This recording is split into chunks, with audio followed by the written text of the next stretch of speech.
Okay, we're now with the county clerk. So if you could introduce yourself and your colleagues, talk about your year, and then talk about your budget proposals. Thank you, Mayor. Good afternoon, Mayor and Deputy Mayor and Finance Director. I'm John Ariola, Davidson County Clerk. With me this afternoon is Tammy Drake, my Budget Director, and also Business Tax Services Director. Also with me is Margie Crow, who is my Motor Vehicle Services Director. I'm proud of the services, the many services that we offer at the Davidson County Clerk's Office, including car registrations, boat, motorcycle registrations, title processing, business licenses, passports, and driver's license renewals. We collect about $120 million in revenues each year and then turn around and pay that back to local government, state, and federal government. We've been under budget every year in my administration and have cut 8 positions since 2007, saving taxpayers $750,000. In addition, in the last 3 years, our office has generated over $1 million above expenses. That's $1 million that you can use for education, fire, and police. The remainder of this year looks positive, and if current trends continue, we could see 40,000 additional vehicle transactions. That equals an additional $2.2 million in revenue for your priorities. We could also see a possible $9 million increase in the hotel and convention center taxes. Your request for the reduction of 2% is $80,000 cut in the current $4.5 million budget that we have.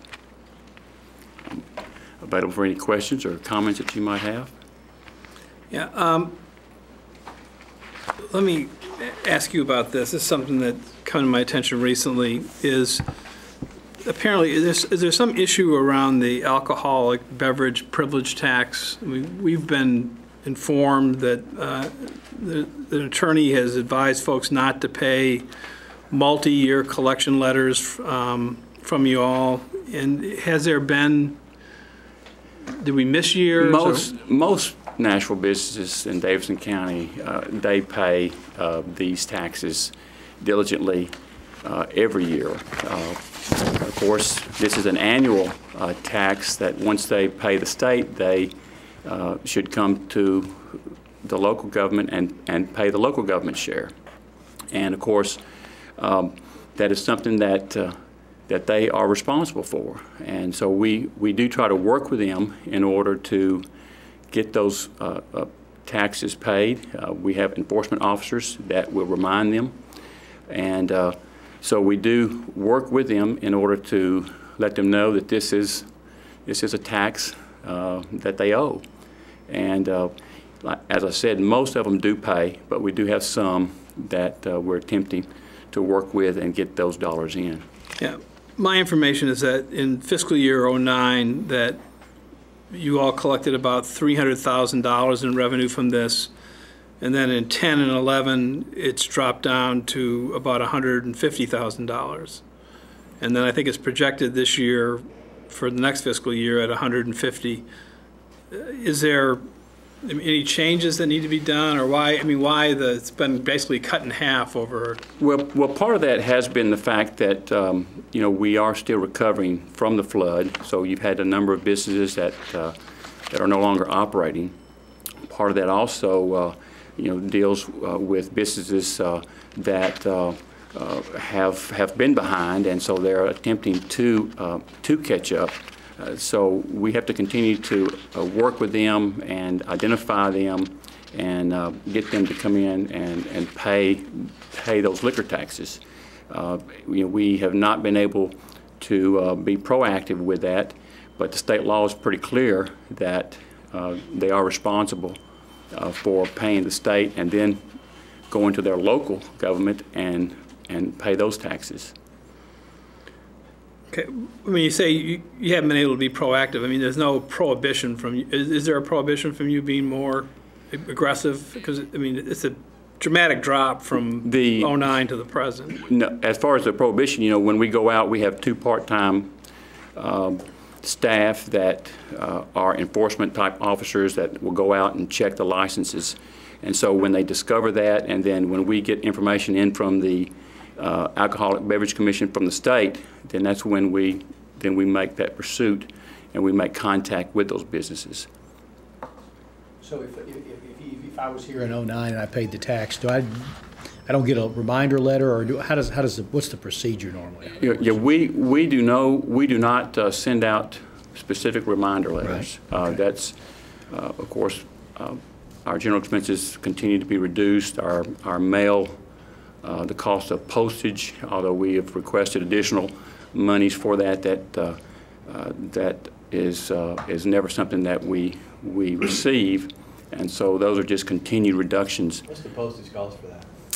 Well, that we'd have to figure that on based on some estimates that we'd have to go back and look at. And can you get us that? Yeah. I mean, we could figure that up as to what we anticipate to be that number. Okay. But primarily on sort of an honor system is really how it really works. It really is. I mean, it's up to them to once they, and of course we attempt to communicate that through our website and from the phone calls that we receive to let them know that this is an annual tax. This is something that once you go to the state and you renew that, then it's clear on their website as well and their information that they should go to the local government and pay that. And of course, by law we can go back 3 years if they do not if they have not been current. But as I said, most businesses stay current, and they do come in and they do make payment. And that'd be the same procedure. I mean, so you get the liquor, the privilege tax, and of course there's the hotel motel taxes. What am I missing? Cars, everybody got to pay that when they come in, so there's no issue on there. And so like on the hotel tax, is that the same procedure? There's not a formal notification, or it's sort of again all kind of. No, there's not a formal notification that we have. Once again, they have to let us know how many rooms that they have rented for that time period, and of course they have the 20th of the next month to make that payment. So, once they make that information clear to us, then we have a computation that they can use, and they send that form and that information in with that check. Okay. In terms of the hotel motel tax, the recent audit, I think, recommended that, and I haven't reviewed the 08 audit, but said that you all should implement the 2008 audit recommendations regarding hotel motel auditing for that tax. Is that being done, or where are we with that? Yes, we are. That we had a position. We've not been able to get that position filled specifically for auditing. That continues to be a position that's out there. We have been doing audits among all of the different properties, and so we will be able to show, I think, some documentation this year, which will show those efforts, and of course, whether they're the larger facilities like Iperland or the smaller facilities that we have out there that's renting rooms, we will be able to show some success, with those audits. Just on a hotel tax, recently we've had a little delay in getting some of those taxes posted. Is you aware of that, or? Yes, we understood that it was basically a bookkeeping transaction. I mean, the money was there, but it was posted late. Okay. But the money did come in, and we did make deposit. Because the money, you collect all the money and put it into your account, into a clerk's account. Well, yes. Well, actually, that goes into that account, or into the Metro government account, and then, of course, we turn that over to Metro. Help me understand how that works, John. I've asked a couple of questions internally, and you could help me understand it. There's a fee account where you put money into a fee account, and then there's some kind of transfer from the fee account back to finance. Well, we do. We are able, different funds done differently. Right. The county clerk's office has always been the old fee and commission office. Basically, it used to be the fee and commission office. We get fees and we get commissions. So we do have a separate account that, of course, we work with finance on. They have access to that account, and they see that. So we have our different fees that we get for motor vehicles. For those transactions, we place it into that. As far as our commissions, how often does the transfer take place? We've been doing that about now at least twice a year for the commission and the fees, and that's really just one account that we put that in. So it happens twice a year where there's the transfer takes place? Right, by state law. Do you transfer full balance when you transfer, or do you retain, or how's that work? We basically transfer what's in that account. Yeah, as far as the fees and commissions, what we collect on fees and commissions, and we do make that transfer. There are some that we would do on a daily basis, basically working with finance as to how they want to handle that. And then the balance in that fee account, does it get pegged back against your budget line items, or how's that work? Actually, it does go. It is added back to that current fiscal year. I mean, we do get credit, as I mentioned earlier. When I mentioned that we were over the last 3 years, we've been over $1 million in revenues. That's what I meant. The fact that we were above our expenses by that much, which really comes from our fees and our commissions. That goes back into paying for salaries and benefits and just the general operating cost.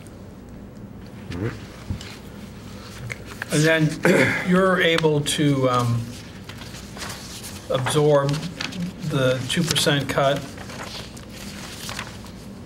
Correct. All right. And does that cut represent, is that an unfilled position, or is that coming from somewhere else? Yeah, that's an unfilled position that we can cut back on, and we're also looking at just general operating expenses once again, and then out of salaries as well. And we're looking at just the total amount to try to cut, and we would like to try to hold a position instead of show that we are going to take one away as we have in the past. Last year when we made those reductions, of course, we reduced the North Nashville office, and we're seeing that office beginning to grow now, so we'd like to be able to staff that better than what we have in the past after that reduction last year. So we're trying to hang on to that position and make reductions, really across the board. And this budget proposal, I mean, you contemplate you'll continue to have obviously your one main office on 12th Avenue and 5 additional satellite offices? Right. We have 5 additional satellite offices. 3 of those, of course, are located in police stations: the South Station, the Hermitage Station, and the North Station. And then we have the location in Madison at the old library on Old Hickory Boulevard, and then we have the one in Green Hills at Grace's Plaza, and then of course the main office on 2nd Avenue. And does the proposed budget contemplate that these all these offices will remain open and that they will offer full-time service? We're going to do everything we can to keep those offices open, and I feel confident that we can do that. And with what we are proposing here, with keeping that position, then I believe we can certainly make that happen.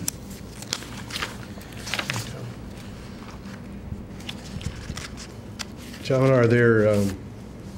I know you've been through the comptroller issue and the internal audit issue and those kinds of things, and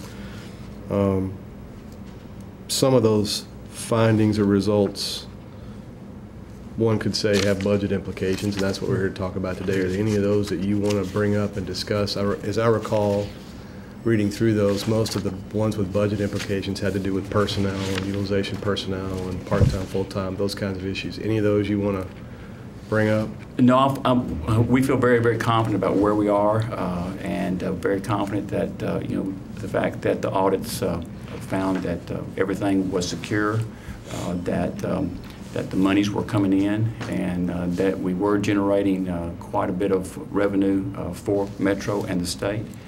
So I'm very confident, that was a main finding, and that's where we are today. And we are making changes and doing some restructuring that will lead us in to the next few years, and I'm very excited about. What do you think those changes in restructuring are going to allow you to do? Well, I think we're looking, for example, at our operating system. We are looking at getting an operating system that will be basically internet web-based, that's going to enable us to provide more information to the general public, and to be even more transparent, and to continue to be efficient and effective, and continue to save those dollars. And we hope to have that by the end of this year. Well, specifically, I mean, in terms of the audit mentioned significant deficiencies with respect to the payroll. In regards to the status of time records and leave accrual policies, are there any employees currently who are paid for work performed anywhere other than the clerk's office or in a satellite office? No, I mean, we've addressed those, and we've made the suggested changes that they discussed with us in conference, and so I'm very confident that that we've made the necessary changes to move forward, and expect to continue to be as efficient and effective as we always have been. Right. But so the changes that were made in terms of at least one position where someone was not at the office or a satellite office, that position has been terminated or removed? Yeah, we have reduced any of those type of right. How many positions were there? Well, right now we have 80 positions. How many positions were these access positions, or people who were not at the satellite offices or the main office? Well, I'm not sure exactly which reference you may be referring to on that one, but that there was some discussion about where that position was, but that position was at the office, and or was working, whether in the field or coming back to the office, but that was a... Right. And that's the issue about the time records and about the benefits for a part-time employee. Right. But that position is no longer in the budget, right? Right. Right. So how much of a savings in your budget was that? Well, you're looking at, that position, as far as the averages, you're looking at around $26,000 or $27,000. All right. So that $26,000 is already cut out of the budget. Well, basically, what we're talking about here is where we're going to probably find some of those savings. But you're not asking for another part-time position like that to be funded anywhere in your budget? No. There's no additional. There are no additional requests for any additional positions in this this budget. This is a status quo budget that takes an $80,000 reduction. Right. So the pay for that person was still in the budget.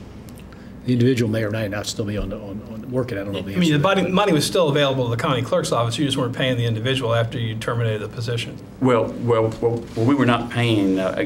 Once again, I'm not sure which reference that you're referring to on that. Plus the Leighton Bush position. On that position. Well, now that was a part-time position. Now, what you're talking about there, that was a part-time position, and that was a $12,000 a year position. Salary, yeah. There was a benefit cost to it too. Well, that was $12,000 plus, yeah. Whatever the benefit plus, cost was, right? Yeah, and now that position, that part-time position, is still available. No. All right. So what would that part-time position be used for if you were to fill it? Is it going to be the same sort of? Well, that position, once again, I'm trying to understand exactly what reference that you're talking about. The reference is it's the Leighton Bush position, which was a $12,000 part-time position that had benefits. That position is still filled. That is still a part-time position, and that continues. That is not a full-time position. All right, and is somebody in that position now? Yes. Who's in that position now? Yes, that's Leighton Bush. All right. And that position in this budget will continue on into the next fiscal year. Is that your proposal? Yes. That part-time position continues, because as we have explained, the services and the work that part-time position performs with the county clerk's office. I mean, we've explained that to the auditors, and so that position is a current position. And it's a And part-time that position under your budget proposal that we're considering today will remain a benefited position? That continues, yes. All right. And what role will this person, what role will he play for the clerk's office? Well, that person plays the role of working with the various dealers that we work with and their titles and their registrations. He will also work with the office staff whenever there are certain issues that might come up regarding constituency services, regarding problems with titles. That's been his really main function. Also during the changeover with the business tax, the fact that we had the state working with that, he was also working with the various businesses to help communicate that information and that change that was occurring during that time. And it's been very, very beneficial for us to be able to, let businesses know that, hey, this is a different change now. You're going to have to pay your business taxes directly with the state. That was part of his function at that time, and it continues to be. And so that is a position that we continue. All right. And then the issue that came up regarding this position's time records, leave, personnel costs, has that been addressed? Yes, it has. We've worked with Metro Human Services on those issues, and I feel confident that we're in a good shape and a good position. John, how many part-time employees do you have? Right now, we have about 5. We are allowed 13. Yeah. We have 12. Okay, so right now we're holding at 12 different part-time positions. Is this position the only one with the benefits, or they all get full benefits? They all are available for full benefits, but we only have that I know of 2 that are doing full benefits. And of the 12, you say 5 are filled? No, 12 are filled. 12 are filled of how many? 13. Of 13? And what do the other part-time people do? Well, of course, there are the 2 that deal with the business tax and the different tax collection services, the enforcement officers, and then we have part-time staff at the front desk that are basically people that will greet customers as they come in, that will direct them to the proper location, help them get information once they come in. We also have some part-time clerks that are working in the district offices toward the end of the month, which is our busiest part of the time for us, like this week and today and next week. So we have a number of those part-timers that are actually at the district offices as well that make up that difference. You mentioned the business tax a couple times. Now, this is the second year of the state collecting the business tax. That's correct. That's correct. And so, do you still have staff that deals with business tax issues, or? Yes, we still What way? issue the business license. We still take the information and we still process it, and they still come to the local offices for information. And so we really act as the go-between and the facilitator between the locals and the state. And of course, we get information from the state, regarding if there are back tax issues, and if there are back tax issues, then of course we're unable to issue that business license, that current business license. So but the state, it's a check and balance. Yeah, state sends out the notice to the business. Is that how it works? And then the money gets paid to the state? Well, they send out that information to the local businesses that they have a business tax or that their business taxes are due, and of course they'll pay the county tax, and then they'll pay the city tax, and then of course that is paid now directly to the state, and basically our function is to kind of facilitate that. If there's any questions between the local business and they need someone at the local level to help talk to the state, then we can do that. 'Cause, I mean, it seems to be working pretty well, at least from a collection standpoint. We're getting money, so I mean, that's Yeah, I what mean, care yeah, about is right, yeah, we're getting pretty good money, yeah. I mean, the money is coming in, and, you know, really, there were a lot of questions early on. Yeah. That all of our businesses, you know, had, you know, regarding, you know, how are they going to pay Sure, I this? understood there have to be a transition. People were Yeah, questioning all that, yeah, but that's, and- we're sort of into the routine now, the second year, I would think. Right, but, you know, but there's still a lot of questions, and of course, even with new businesses, there are just continuing, ongoing questions about it. And so we've really been acting as a facilitator. Our staff has been able to answer a lot of questions for them, and to, you know, if there's a problem, then we don't mind being the go-between and working with the state to get the information that they might need.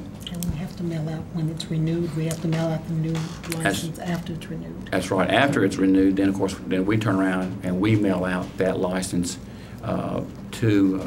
The state gives you notification that they paid, and then you send out the license. Is that how it works? Right, Okay. right. And you know, it's my